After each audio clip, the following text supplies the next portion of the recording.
কাজ নেই, আবার সেই খরা। কিন্তু তোমার এমপির চাইতে তো বেশি চুরি করেন, তোমার এমএলএদের চাইতে তোরা বেশি চুরি করেন। আমলারা যেমন চালাবে তেমন চলবে। আমলারা উঠতে বললে উঠতে হবে, বসতে বললে বসতে হবে। বিজেপি আসার পরে গ্রাম বাংলার মানুষের অধিকারটা কিভাবে কেড়ে নিচ্ছে সেইটা আমাদের প্রধান দায়িত্ব এখন। সেটা গ্রামে গ্রামে ঘুরে মানুষকে দৃষ্টি আকর্ষণ করা। পশ্চিমবঙ্গ জুড়ে এখন আলোচনায় ঢুকে পড়েছে নানান ছোট বড় ইলেকশন। কীরকম বলুন তো? সামনে দুটো বিধানসভার যেমন বাই ইলেকশন রয়েছে, একটা লোকসভারও বাই ইলেকশন রয়েছে, মানে বসিরহাটের রয়েছে।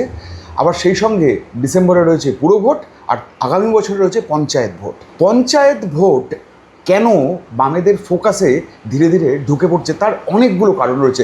সেই কারণ বোঝার জন্যই আজকে আমি এসছি নিরাপদ সর্দারের কাছে, ক্ষেত মজুর সংগঠনের সম্পাদক। নিরাপদা, আপনাকে বেঙ্গল পলিটিক্সে স্বাগত।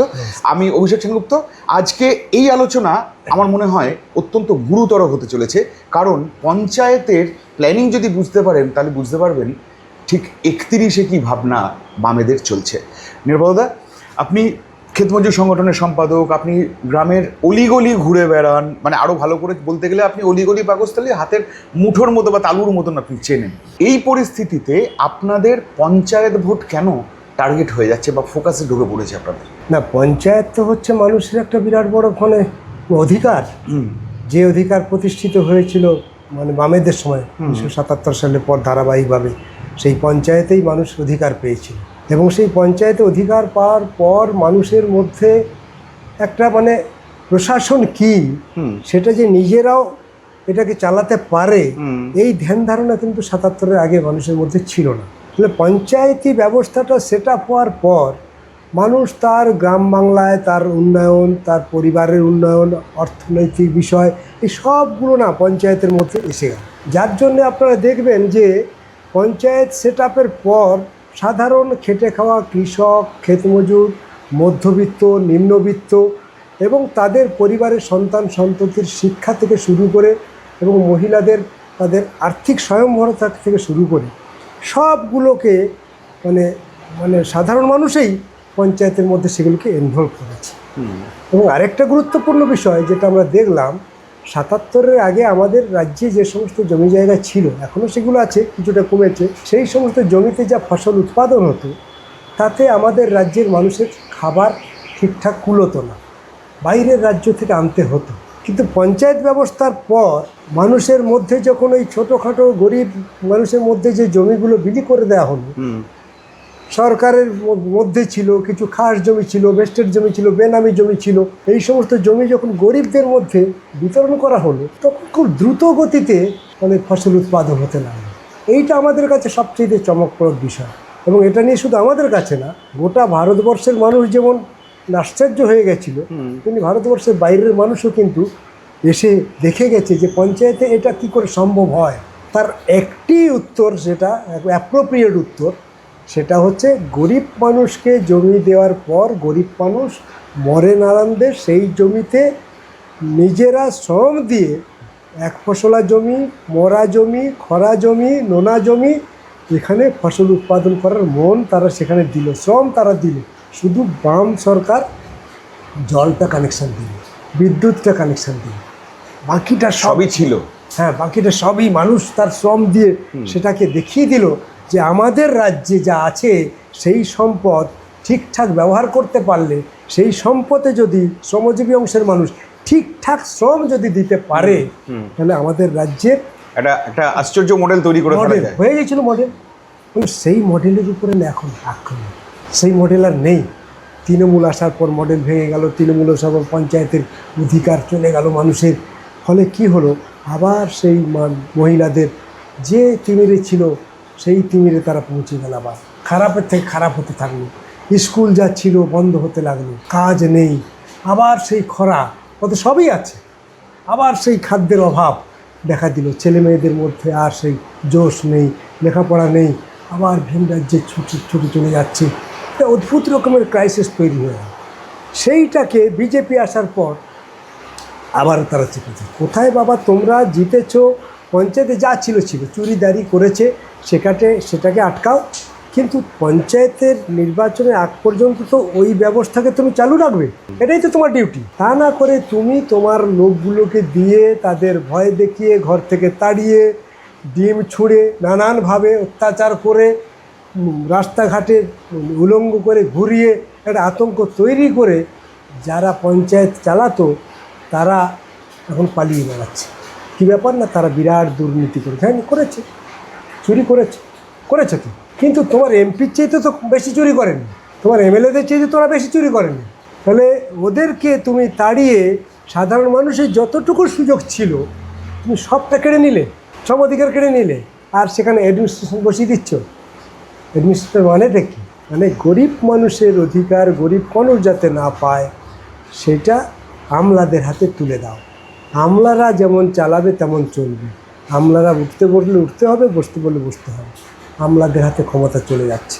তার মানে বিজেপি আসার পরে গ্রাম বাংলার মানুষের অধিকারটা কিভাবে কেড়ে নিচ্ছে সেইটা আমাদের প্রধান দায়িত্ব এখন।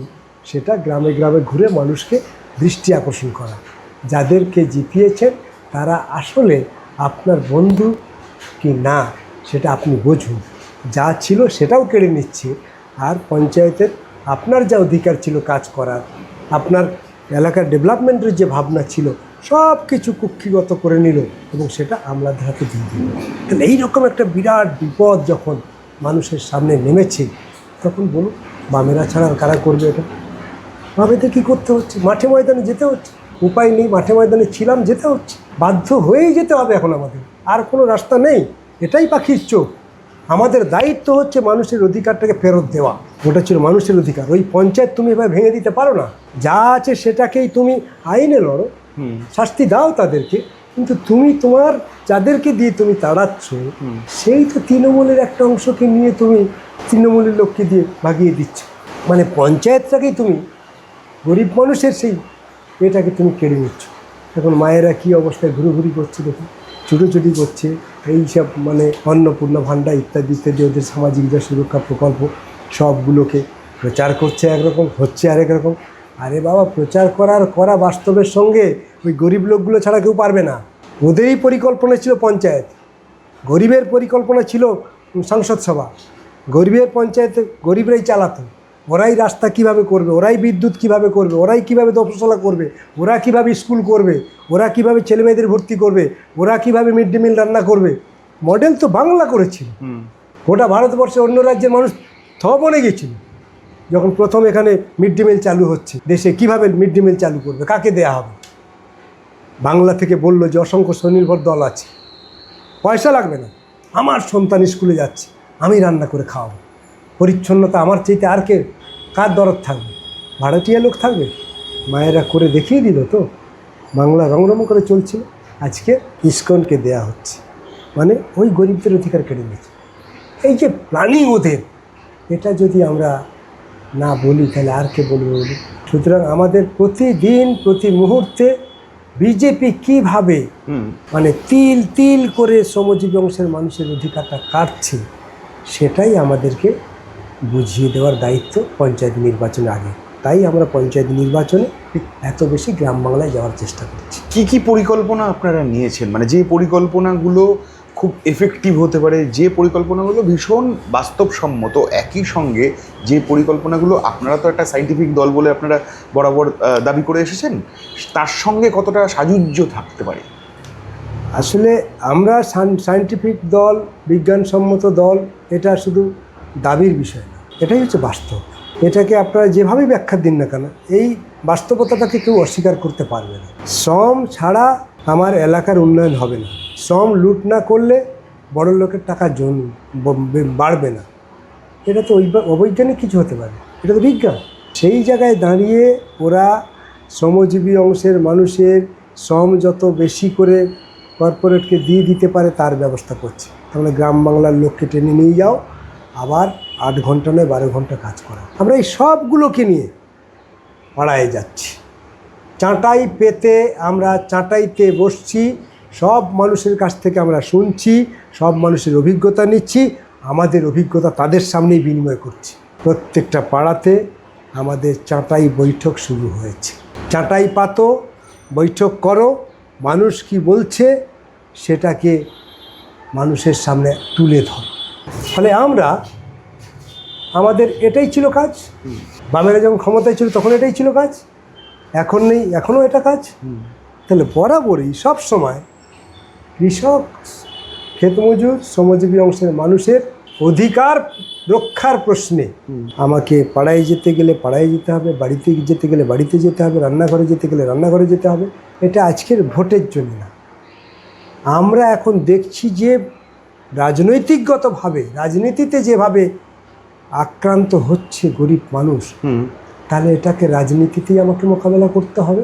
তার রাজনীতিটা মানুষের সামনে আমাদের নিয়ে যেতে হবে যে বিজেপি এই 100 দিনের মধ্যে আমাদের সামনে কিভাবে উপস্থিত হয়েছে, আর 100 দিনের আগে ও কিভাবে উপস্থিত হওয়ার জন্য প্রতিশ্রুতি দিয়েছে, ও কিভাবে গ্রামকে সংগঠিত করতে চেয়েছিল, গ্রামের মানুষকে কিভাবে সে উপকৃত করতে চেয়েছিল, গ্রামের মানুষকে কিভাবে কাজ দিতে চেয়েছিল, শিক্ষা কিভাবে ভেবেছিল, মায়েদেরকে কিভাবে ভেবেছিল, আর আজকের কিভাবে ভাবছে। এই দুটো বিষয় মানুষের সামনে সরাসরি আড়াআড়িভাবে আমাদের মানুষের সামনে তুলে ধরার দায়িত্ব এখন এসেছে আমাদের হাতে। এই দায়িত্ব আমরা এড়িয়ে যেতে পারি না। বুঝতে পেরেছি। নিরাপদা, আপনার কেস স্টাডি কী বলছে? মানে আমি জিজ্ঞেস করতে চাইছি আপনাকে যে বিজেপি ক্ষমতায় আসার পর আপনারা 15 বছর দেখেছেন, আপনারা 15 বছর আন্দোলন করেছেন, বিপ্লব করেছেন, অনেক ক্ষেত্রে সাফল্য পেয়েছেন, অনেক ক্ষেত্রে পাননি, ম্যাক্সিমাম ক্ষেত্রেই আপনারা পাননি। সে সময় তৃণমূলের আগ্রাসনের আপনারা অভিযোগ তুলেছেন। আজকে বিজেপি ক্ষমতায় এসছে, তারা 100 দিন পার করে 109 দিন বোধহয় আজকে খুব সম্ভবত। এই পরিস্থিতিতে আপনারা তো মাঠে ঘোরা বন্ধ করেননি, আপনারা আরও নিবিড় যোগাযোগ বাড়িয়েছেন মানুষের সঙ্গে। আপনার কেস স্টাডি কী বলছে? কোথায় কোথায় মানুষ বিজেপির এই যে ধরুন আপনারা বলছেন যে বিজেপি আগ্রাসন বাড়িয়েছে, বিজেপি অনেক বেশি দখলদারি মানসিকতা দেখাচ্ছে, এইগুলোর কতটা ছোঁয়া বা কতটা ইয়ে পাচ্ছেন আপনারা, মানে মানুষের কাছ থেকে কতটা ভাইব আপনারা পাচ্ছেন? মানুষ বিজেপিকে এখন খুব কাছ থেকে দেখছে, আগে দেখতে পাচ্ছিল না। আমরা যে এই 3 মাসে বিরাট ভালো প্রচার করেছি ব্যাপারটা এরকম নয়। কিন্তু আপনি দেখুন এই 110 দিনের মাথায় যা যা আন্দোলন এখানে হয়েছে এই রাজ্যে, আমরা বামেরা যেটা করেছি তার বাইরে মানুষ কিভাবে স্বতঃস্ফূর্তভাবে, ছাত্র, যুব, মহিলা, শ্রমজীবী অংশের মানুষ, কৃষক, কে নেই, প্রত্যেকেই স্বতঃস্ফূর্তভাবে বিজেপির বিরুদ্ধে আন্দোলনে মাঠে নেমেছে। এইটা হচ্ছে এই পরিস্থিতিতে আমাদের রাজ্যের একটা শিক্ষণীয় রাজনৈতিক পরিস্থিতি তৈরি হয়েছে, শেখার মতো। এই জিনিস কখনো হয়নি। আজকের মহিলারা রেল অবরোধ করে দিচ্ছে, আমরা অর্গানাইজ করে নিয়ে গেছি, ব্যাপারটা এরকম নয়। কেন? তাদের দাবি হচ্ছে তুমি বলেছিলে আমাদেরকে 3000 টাকা করে দেবে, দিতে পারছো না কেন? দিতে হবে, না দিলে আমার সমস্যাটা তোমাকে উপভোগ করা দরকার। ও অ্যানাউন্সমেন্ট করে দিচ্ছে, তার কোনো নীতি নেই, ঠিক নেই। কাকে দেবে তুমি? তাহলে তুমি আগে বললে না কেন? আগে কেন বললে যে তুমি যারা লক্ষ্মী ভাণ্ডার পাচ্ছে তারা সবাই পেয়ে যাবে? আর আজকে তুমি ক্রাইটেরিয়া তৈরি করার চেষ্টা করছো, তাহলে ওটা ভোটের জন্য ছিল। তাহলে ভোটের জন্য হলে আর সেটাকে কার্যকরী না করলে বাংলার মানুষ কিভাবে নেয় সেটাও তাদের শেখার সময় এসেছে। বাংলার মানুষ অনেক বেশি রাজনৈতিক সচেতন। তৃণমূলকে জিতিয়েছে, বিজেপিকে জিতিয়েছে, বামেরা এখনও পর্যন্ত ময়দান ছাড়েনি। তার মানে এই নয় যে মানুষ বামেদেরকে পছন্দ করে না, এইটা ভাববার কোনো কারণ নেই। মানুষ দেখছে যে সরকার নতুন আসলে কি করে দেখি, কিন্তু সরকারের মুখোমুখি দাঁড়িয়ে এইরকম কথা দেখেছেন আপনার রাজনৈতিক জীবনে? দীর্ঘদিন ধরে আপনারা সাংবাদিকতা করছেন, দেখেছেন সাধারণ মানুষের এইভাবে মানে চোখের সামনে চোখ রেখে কথা বলতে? আজকে তো করছে তারা। তাহলে প্রতিদিন প্রতি মুহূর্তে এই ঘটনা ঘটছে। আপনারা দেখলেন যে আমরা জেল ভরো কর্মসূচিতে ডাক দিয়েছিলাম। মানুষ কিভাবে গোটা রাজ্যে, গোটা দেশে কীভাবে শ্রমজীবী অংশের মানুষ বেরিয়েছে। আজকে তারা তার শিক্ষা, তার কাজ, তার পঞ্চায়েত ব্যবস্থাটাকে টিকিয়ে রাখার জন্য আজকের মরিয়া। কারণ মানুষ জানে পঞ্চায়েত ব্যবস্থা ভেঙে পড়লে মেয়েরা কেউ উপকৃত হবে না, সমাজ আর এগোবে না। ওটা আমাদেরকে বলতে হচ্ছে না, আমাদেরকেই মানুষ এখন শেখাচ্ছে। পাড়ায় গেলে মায়েরা এসে বলছে যে আর না, পঞ্চায়েতটা আমাদের চাই, পঞ্চায়েতে প্রার্থী দিতে হবে, কেউ না দাঁড়ালে আমরা দাঁড়াবো। কী হবে পরের কথা, কিন্তু ওদের কথা শুনে মনটা ভরে যায় যে অভাব অনটনের মধ্যে এত অত্যাচার, তার পরিবারের লোককে ধরে নিয়ে চলে যাচ্ছে, কেউ মিছিলে গেলে তাকে অ্যারেস্ট করছে, কেউ মিছিলে গেলে তার দোকান বন্ধ করে দিচ্ছে, এত কিছুর পরেও এই অভাবী লোকটা, অভাবী ছেলেটা মাজা উঁচু করে দাঁড়িয়ে তার প্রতিবাদ জানাচ্ছে। এটা আমাদের আন্দোলনকে পুষ্ট করছে, গরিবের ঐক্যকে সংহত করছে, কৃষকের ঐক্যকে ঐক্যবদ্ধ করছে। এটা আমাদের আগামী দিনে বলা যেতে পারে একটা পথ চলা শুরু হয়েছে, এবং এ পথে আর কোনোভাবেই বিজেপি আটকাতে পারবে না। বিজেপির আটকানোর আর কোনো রাস্তা নেই। গ্রামে গ্রামে গিয়ে মানুষকে ধর্মান্ধতার বিচার করতে গিয়ে যে খ্রিস্টান হয়েছে তাকে বলছে হিন্দু হও, আদিবাসীদের ডেকে বলছে আরে আদিবাসী বলে কিছু নেই, ওরা বনবাসী, আদিবাসীদের হিন্দু হতে হবে। সবাইকে অস্বীকার করছে। আদিবাসীদের কী চেহারা আজকে গ্রাম বাংলাতে গেলে বোঝা যায়। তারা যে মর্যাদা পেয়েছিল, অধিকার পেয়েছিল, সব ভুলণ্ঠিত হয়ে গেল। আন্তর্জাতিক দিবস আদিবাসীদের দাবি দিবস, সেটা এই প্রথম একটা সরকার আসার পর এটাকে উদযাপন করলো না। এটা পৃথিবীর মানুষ মেনে নিতে পারে না, পৃথিবীর মানুষ এটাকে মেনে নিতে পারে না, এটা হয় না। সুতরাং বিজেপির মানে অন্দরে অন্দরে যে সমস্ত জিনিসগুলো ছিল সেইগুলো মানুষ এখন টেনে বের করছে। আদিবাসীদের নিয়ে এত দরদ, আদিবাসীদের বাড়িতে বসে খাওয়া আর ওই পাবলিসিটি করা, আজকের আদিবাসীরা মুখ খুলছে যে এটা কখনো আমরা মেনে নিতে পারি না।